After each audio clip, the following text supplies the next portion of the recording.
Liliana Durán. Del informe elaborado por la Comisión de los Derechos de los Trabajadores y la Seguridad Social respecto de este proyecto de ley presentado por el asambleísta Raúl Auquilla de la provincia de Loja por el movimiento Creo Suma, se manifiesta que se reforma en el alcance de esta iniciativa. Fue presentada exclusivamente para el sector privado, una reforma al Código del Trabajo, pero se añade que también se considere el sector público. Vamos a escuchar a la ponente. La asambleísta Liliana Durán en el uso de la palabra. El acoso laboral es una realidad que sucede día a día, que ocurre en las empresas y en las instituciones públicas, que provoca situaciones de abuso, de dolor y de discriminación. Y esta asamblea no puede dejar pasar ni un día más sin adoptar una solución para esta lacra social. El acoso laboral puede afectar a cualquier persona, pero coincidirán conmigo en que somos las mujeres las que en su mayoría sufrimos estos comportamientos abusivos y discriminatorios más a menudo. Esto no es casualidad. El acoso es una de las peores expresiones del patriarcado, un reflejo de la situación de explotación, discriminación y violencia que todavía sufrimos las mujeres en muchas esferas de la vida y que también se manifiesta en el seno de las relaciones de trabajo. Como ustedes saben, el acoso implica siempre un ejercicio de discriminación y una voluntad de ejercer de manera abusiva el poder que se tiene sobre una persona. Ese poder se puede derivar de una situación real de subordinación en la empresa o sencillamente de la pervivencia de estructuras patriarcales de dominación. De esta manera, el acoso en el lugar de trabajo puede ejercerse de manera vertical desde el empleador hacia el trabajador o trabajadora u horizontal entre compañeros y compañeras de trabajo, pero siempre va a derivar de una voluntad de quien acosa de maltratar a la otra persona, de degradar a la otra persona, de abusar de su poder en contra de la otra o del otro. En muchos casos sencillamente por ser mujer, por vestir diferente. Hay que recalcar, compañeras y compañeros asambleístas, que el acoso contra una mujer en el marco de las relaciones de trabajo tienen dos manifestaciones: el acoso laboral por razón de sexo y el acoso sexual. Nuestro Código Orgánico Integral Penal regula en su artículo 166 el acoso sexual. El acoso sexual es el realizado prevaleciéndose de la autoridad laboral. El Código Orgánico sanciona esta conducta. Somos conscientes de la existencia de esta norma, pero con ella no se abarca la totalidad del fenómeno del acoso laboral, sino tan solo una parte. El acoso sexual es diferente del acoso por razón de sexo. En el proyecto propuesto no se regula el primero, ya que cuenta con regulación penal, sino el segundo, el acoso laboral, y en concreto también el sexual. Entendemos por acoso por razón de sexo cualquier comportamiento realizado en función del sexo de una persona con el propósito o el efecto de atentar contra su dignidad y de crear un ambiente, un entorno intimidatorio, degradante u ofensivo. Es necesario que las normas que regulan las relaciones de trabajo integren esta figura para prevenir, eliminar y reparar estas conductas.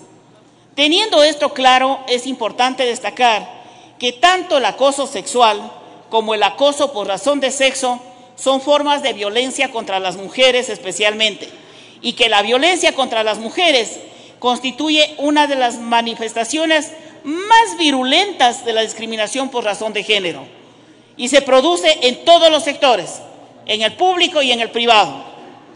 Podemos definir la violencia de género en el trabajo como una conducta abusiva ejercida en el lugar de trabajo tanto por superiores jerárquicos como por iguales, sin el consentimiento de la persona que la sufre, de forma que crea un ambiente laboral intimidatorio, hostil, humillante para la víctima y pone en peligro su puesto de trabajo o condiciona su carrera profesional.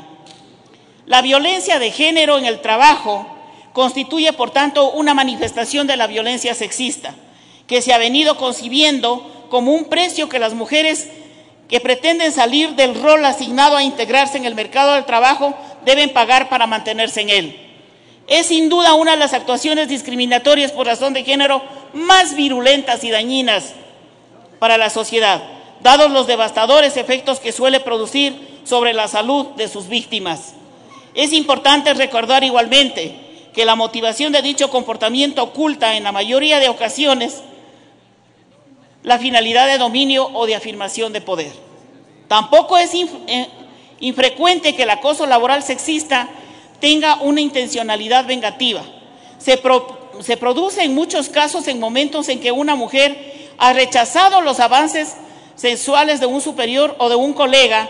A partir de ese momento la mujer se ve marginada, humillada, incluso maltratada. Esta mezcla de acoso sexual y moral por razón de sexo existe en todos los medios profesionales y en todos los niveles de jerarquía. Todas estas formas de violencia y discriminación están prohibidas por las normas internacionales y por nuestra Constitución.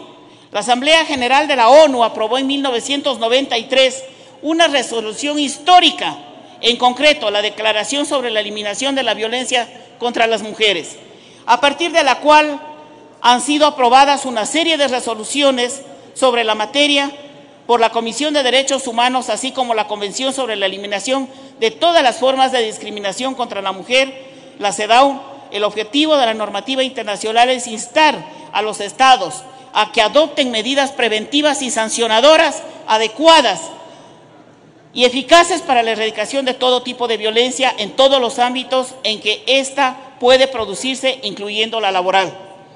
Más concretamente, el párrafo 178 de la Plataforma de Acción de Beijing reconoce el acoso sexual y otras formas de acoso en los lugares de trabajo como una forma de discriminación y de violencia contra la mujer, y pide a los gobiernos, los empleadores, los sindicatos y la sociedad civil que garanticen la aprobación y cumplimiento de la legislación sobre acoso.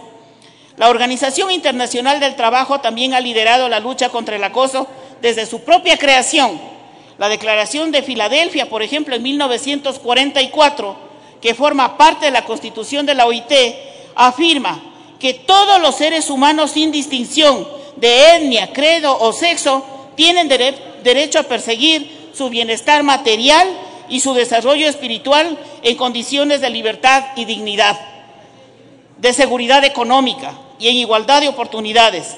En 1998, la Declaración de la OIT relativa a los principios y derechos fundamentales en el trabajo reafirmó la naturaleza fundamental del principio de igualdad y previó que medidas deben tomarse para eliminar toda clase de discriminación en el ámbito del empleo y la ocupación.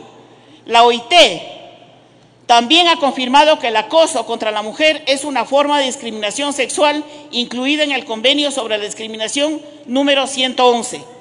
En este sentido, el artículo 331 de la Constitución señala que el Estado garantizará a las mujeres igualdad en el trabajo, que se adoptarán todas las medidas necesarias para eliminar las desigualdades y que se prohíbe toda forma de discriminación, acoso o acto de violencia de cualquier índole, sea directa o indirecta, que afecte a las mujeres en el trabajo. Es necesario, por tanto, desarrollar específicamente este artículo y aprobar una regulación específica del acoso laboral, incluyendo el acoso por razón de sexo. En la regulación debe quedar clara que el acoso por razón de sexo es una conducta discriminatoria, que también abarca el condicionamiento de un derecho o de una expectativa de derecho a la aceptación de una situación constitutiva de acoso por razón de sexo.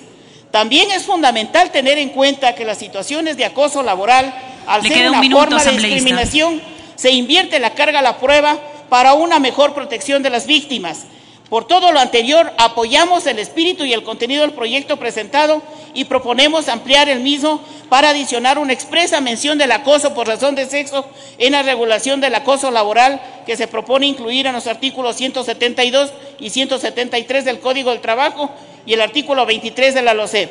También consideramos que sería pertinente incluir en el proyecto la reforma del artículo 44 del Código del Trabajo con un literal nuevo, el M, en el que se prohíba al empleador la comisión, el cometimiento, autorización de acción u omisión del acoso laboral. De manera paralela podríamos incluir la reforma en el artículo 46 del Código del Trabajo con un literal J, en el que se prohíba a los y las trabajadoras el cometimiento del acoso laboral. Muchas gracias.